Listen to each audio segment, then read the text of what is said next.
I know many of you are thinking, okay, we see a lot of chronic lung disease. Finally, somebody's going to give us some insight into what do we do when we see patients with chronic lung disease and pulmonary hypertension. So I know a lot of you are holding on to the seats of your pants, and I'd say at the end of the talk, you likely will still be holding on to it. All right, but that being said, I hope that what you get from this is you get some insight into realizing that even though this is pulmonary hypertension, what I'm going to try and show you is that just because the hemodynamics may reflect pulmonary arterial hypertension, the pathobiological pathways that cause PH in these patients are very different. And so I hope that if you do see these patients, you reflect, you pause to see, just because I have drugs available, am I really going to make any impact to these patients? All right, with that, I'll start over here. Okay, so pulmonary hypertension, as Dr. Chasen said, it's a hemodynamic diagnosis, mean PA pressure, wedge pressure less than 15, PVR more than 3. And in these patients with lung disease, you do see this triad seen. The hemodynamics fit with pulmonary arterial hypertension. However, when you look at the pathology of this, you see that it's a little bit different. It's primarily a medial hypertrophy sort of a process rather than endothelial dysfunction. And there's been a lot of emphasis focused on smooth muscle hypertrophy, the smooth muscle response to hypoxia, et cetera, driving this disease. So when we look at the WHO Group 3 pulmonary hypertension conditions, the three that I'm going to briefly touch about is COPD, interstitial lung disease, and this mixed restrictive and obstructive lung disease, or what we nowadays call combined pulmonary fibrosis and emphysema. So we'll start off with COPD. We know that in COPD, there definitely is an association of PH with COPD. It does have a negative effect on both morbidity and mortality. The prevalence of this varies primarily based on the definition of your elevated PAP. And some of the older studies defined pulmonary hypertension as a mean PA pressure more than 20, even though today majority of us use the 25. In general, the take-home message is PH is common in COPD, especially as the disease advances, but it is in general mild. However, there are a few patients with COPD who have significant elevations in their PA pressures that cannot be explained by their lung disease alone. So this is one of the older studies that was done, especially it was the NET trial looking at pretty severe COPD patients who had a mean FEV1 in the low 40s. And what it showed was a couple of important things. One was that it showed that most patients who had pulmonary hypertension, even with severe COPD, had mild disease. Very few of them had significant or severe pulmonary hypertension. The other important thing that it showed was that there was no correlation between the severity of emphysema as seen on CT scans with the severity of the pulmonary hypertension, and PFTs weren't helpful in predicting who had pulmonary hypertension. And the other last thing, which was quite important, was that this study showed that LV diastolic dysfunction was seen very commonly in COPD. And the reason why I say this over here is because initially from older physiological studies, there was suggestions that pulmonary hypertension in chronic lung diseases may be related just to physiological changes. So going back to medical school, we know that at FRC is when your mean PA pressure is the lowest. As you elevate lung volumes towards total lung capacity, we know that your mean PA pressures rise simply because of compression of your alveolar vessels. And as you drop your lung volumes towards residual volume, we know mean PA pressures rise simply because of compression of your extra alveolar vessels. So this was the initial thought of, could pulmonary hypertension in these patients be because of just physiological changes that happen as a consequence of disease? However, what this study showed that even in patients who underwent lung volume reduction, their mean PA pressures did not change. The only variable that did change was their wedge pressure, suggesting that the big consequence of hyperinflation in COPD was that it helped relieve some of the LV diastolic dysfunction. So this, again, was from the French, who have a lot of data of COPD and pulmonary hypertension, who again show the same thing. Majority of them have mild pulmonary hypertension, but they were able to describe or define the group of patients, which, albeit small, the phenotype, they tried to put a phenotype to who had severe pulmonary hypertension in COPD. And they found that they had mild to moderate airway obstruction. They were extremely hypoxemic. They were hypocapnic, and they had a very low DLCO. And I say this, keep this in mind, because there's a lot of similarities of this phenotype to the third group that we're going to talk about, which is the combined pulmonary fibrosis and emphysema. All right, so this is the classic Rabinovich histology that shows the smooth muscle hypertrophy, and we've all been taught hypoxic vasoconstriction in patients who have chronic lung disease. It's hypoxia driven. That's what drives the smooth muscles to proliferate, reduce vascular diameter, increase vascular resistance, and so forth. And we know chronic hypoxia does stimulate vascular remodeling. It does stimulate medial hypertrophy, and it does cause your distal pulmonary vessels, which are generally not very muscular like your systemic vessels, to become more muscularized. However, is it all hypoxia?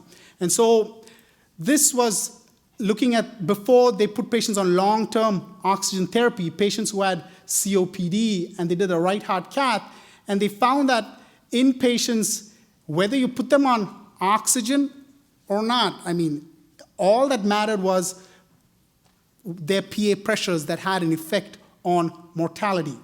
And what they found was that if the mean PA pressure was less than 25, they tend to live longer. Those that had a mean PA pressure more than 25, they had a shorter life. So in general, they found that in patients who had COPD, even if you put them on oxygen, if they had pulmonary hypertension, their lifespan was going to be shortened. So then came this meta-analysis, which was actually surprisingly quite a useful meta-analysis, which basically looked at, okay, let's ask the question. We know that long-term oxygen therapy does improve survival in COPD, but is this the application of long-term oxygen therapy to these patients because of improvements in hemodynamics? And as you can see, the bars are all over the place, and it had a lot of difficulty showing that providing oxygen in and of itself improved hemodynamics in these patients, suggesting that the pulmonary hypertension in COPD, chronic lung disease, is more to do than just with physiology, more to do than just with hypoxia. Now, don't get the message that you should not give your patients oxygen. Give them oxygen, because they clearly are going to have a survival benefit, but realize that providing oxygen is not going to have much of an impact on their hemodynamic status. So what is driving this then? So when they try to assess this further, they looked at biomarkers to see that in these patients who have COPD and pulmonary hypertension, what possible biomarkers may be elevated. And there was joy because markers of endothelial dysfunction were up. They're like, okay. However, let's look more detail about what endothelial markers were dysfunctional. As you can see, none of them listed here are endothelin, nitric oxide, or prostaglandins, the three classical pathways that are abnormal in your WHO group 1 pulmonary arterial hypertension. They saw many other markers such as TNF-alpha, neutrophil activating peptide, and please don't ask me a question of what this is, and CXCL16. Again, don't ask me a question of what this is. All right, moving on. The next thing that they saw was the number of inflammatory cells in the vascular wall was also elevated in patients who had COPD and pulmonary hypertension. And there was correlation with more inflammatory cells and changes subjacent. So in other words, medial hypertrophy, etc., based on the amount of these inflammatory infiltrate. And we know COPD is a chronic inflammatory lung disease. Then came this, and this was quite an important paper because it showed that in patients who had COPD and pulmonary hypertension, there was a marked reduction. So it was the opposite, very low levels of VEGF. So the lower the vascular endothelial growth factors, the more severe was the pulmonary hypertension. And keep this in your mind because we're going to bring this molecule back when I talk about pulmonary hypertension in pulmonary fibrosis, and then it may give us some insight into pulmonary hypertension and the combined pulmonary fibrosis and emphysema. But clearly they found that in emphysematous areas, there was a reduction in VEGF. And the reason why I point this out is that VEGF is useful when it comes to chronic lung diseases, and we'll talk about it in pulmonary fibrosis. It is stimulated when lung gets destroyed to stimulate more blood vessel proliferation, because as lung tissue gets destroyed, to offset the development of pulmonary hypertension, you need to get elevated VEGF levels. All right, and then finally came this paper again from Wetzenblum's group in France, and what they looked at was serotonin. And what they found, they looked at this 5-HTT or 5-hydroxytryptamine transporter genotypes. So what this is that we know that serotonin plays a role in hypoxic vasoconstriction, and especially it works on the smooth muscle cells in responding to hypoxia by causing constriction. However, what they did was they found that this transporter that transported serotonin into the cell came in two isoforms, the LL and the LL or LS or SS, the long and short, basically. And what they found that those that had the long form, it's easy to remember, had a much longer and more intense vasoconstrictive response to serotonin, as opposed to those that had the LS or the SS, so they had a much shorter, briefer response to the hypoxia that caused vasoconstriction. And then finally, this is a molecule that is gaining more and more importance in especially hypoxic lung disease-related pulmonary hypertension, the retinoic acid or all-trans retinoic acid. Basically, it's been shown that patients who have severe COPD have lower plasma retinol levels, which is a precursor to ATRA, and we know that in ATRA, inhibits or antagonizes the effects of serotonin. So as you can gather, I mentioned a lot of molecules here. I don't expect you to remember any of these molecules, but the bottom line is none of the molecules I mentioned were endothelin, nitric oxide, or prostaglandins, the standard molecules that we can target with pH-specific therapy. All right, so in general, pH can be difficult to diagnose in COPD. Signs and symptoms of pulmonary hypertension, COPD, very similar, shortness of breath. And even the echo has its own limitations. For example, the Arkasoy paper showed that in almost 50% of patients with an RVSP more than 45 by echo, they had no pH on right heart cath. So in other words, the only way you're really going to establish pulmonary hypertension in these COPD patients is by doing right heart catheterization. Okay, moving on to interstitial lung diseases, where I'll primarily be restricting myself to talking about pulmonary fibrosis. And we know that PH and IPF, the reports vary. Most of the data that says it's very, very common comes primarily from transplant groups that say almost every one of them has pulmonary hypertension as their disease becomes end stage. But because of that, we believe that because of this ascertainment bias, the actual incidence of it may be a little bit lower. But clearly, as the pulmonary fibrosis worsens and they approach transplantation, the prevalence of PH definitely increases. And just like with COPD, the presence of pulmonary hypertension on top of pulmonary fibrosis clearly has a negative impact. So this was Lecty's paper that came out almost 10 years ago. They looked at patients with a variety of chronic lung diseases. Majority of them had IPF, and they did right heart caths, and they defined significant pH as a mean PA pressure more than 35 millimeters of mercury.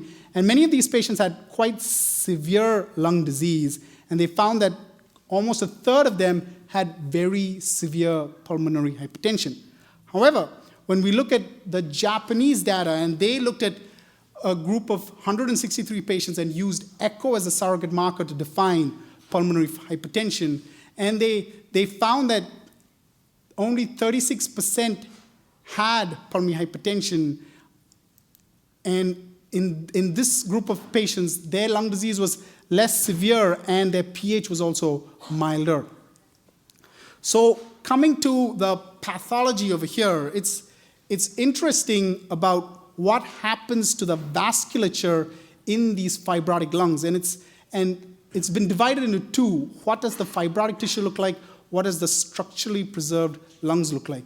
In general, we know that in the fibrotic areas, there is these changes of medial hypertrophy, there's muscularization, there is quite a bit of vasculature in the fibrotic areas. But what's been surprising is in the architecturally preserved lung, because we know IPF is a patchwork disease, you do see multiplication of the alveolar capillaries, and this is thought to be driven by VEGF, like I told to keep at the back of your mind from the COPD, which is elevated in patients with pulmonary fibrosis, and it's thought to try to cause more vascular proliferation to offset the development of pulmonary hypertension in these patients. And that's why we have this new medicine, this anti-fibrotic medicine, the nintedanib. Some of you may have heard of it.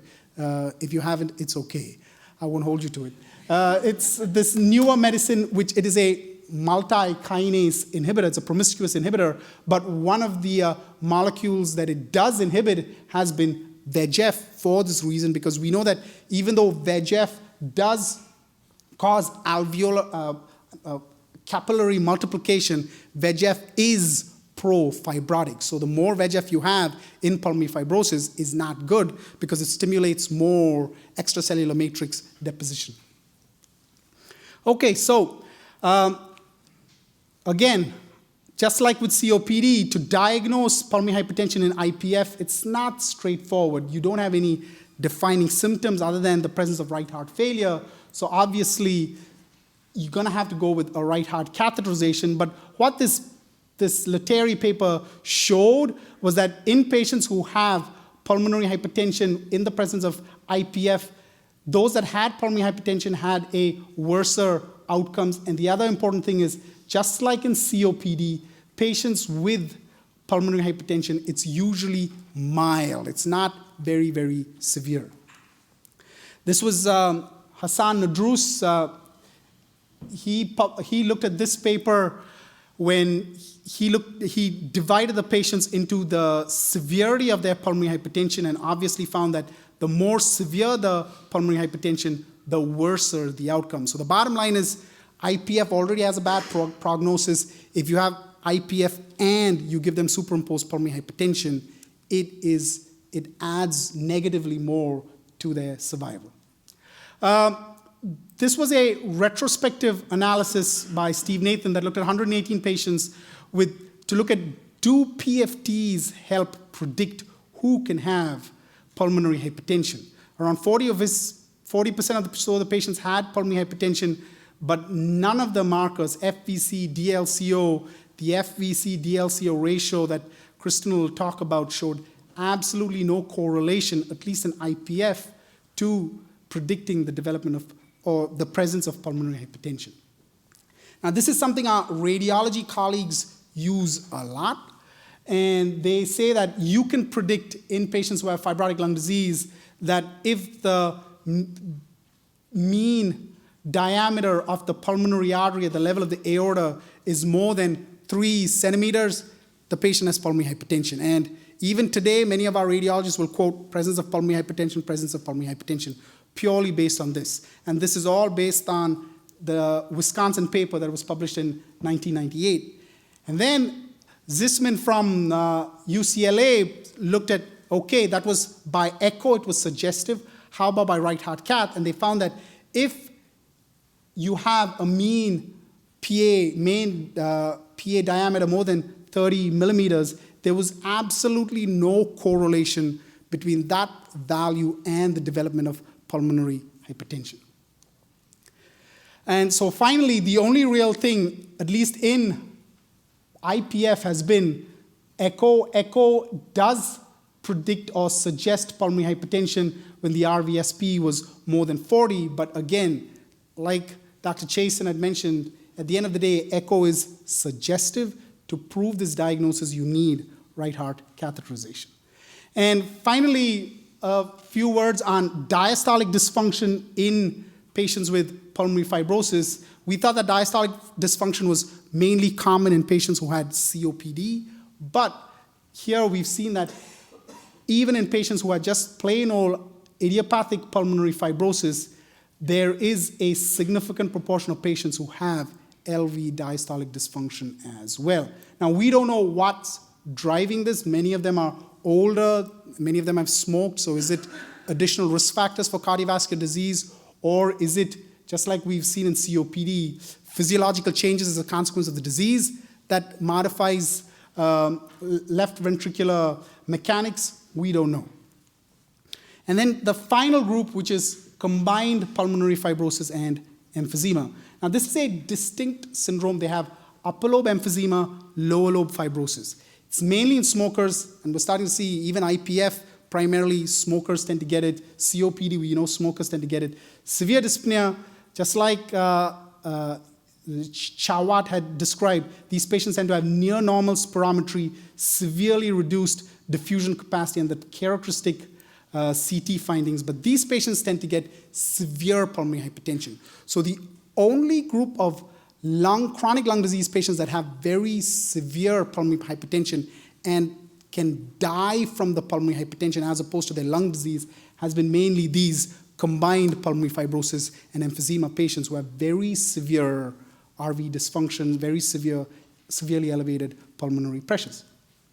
So they tried to analyze this histologically to say, is there anything different in these patients? And they found that, well, the fibrotic and emphysematous lesions may have similar histological patterns as expected, but now one of the suggestions has been, is it because of the reduced VEGF levels that come on from the emphysema that doesn't allow the protection that is seen in the pulmonary fibrosis patients to cause these patients to develop such severe pulmonary hypertension? Now, this is still in the hypothesis stage. Nobody has yet demonstrated this, but that's what's floating around over there. Regardless, we know that these patients have extremely poor outcomes. They have very low rest saturations. They desat a lot more. They have much higher fibrotic scores on CT scan as well. And they have much higher pressures as expected by echo. And so this was Vincent Cortan's paper. He was the one that described these patients, and he described the right heart cath findings in these patients with combined pulmonary fibrosis. Many of them were in advanced class 3 and 4. As you can see, their spirometry values tend to be pretty normal, but their diffusion capacity is way down and very severe hypoxemia. And as you can see from their hemodynamic values, they had pretty significant pulmonary hypertension as well. And among their survival values, he found that if they had a low diffusion capacity, besides that, the main markers that predicted survival in these combined pulmonary fibrosis emphysema patients were not markers of lung disease, but were more markers of right heart disease, so cardiac index, pulmonary vascular resistance. So, like I said, the take-home message for these patients is that these patients get very severe pulmonary hypertension, and when these patients do die, they don't die because of progression of their lung disease. It's more because of pulmonary hypertension and the cor pulmonale that happens as a consequence. So this was a whirlwind on all these 3 lung diseases.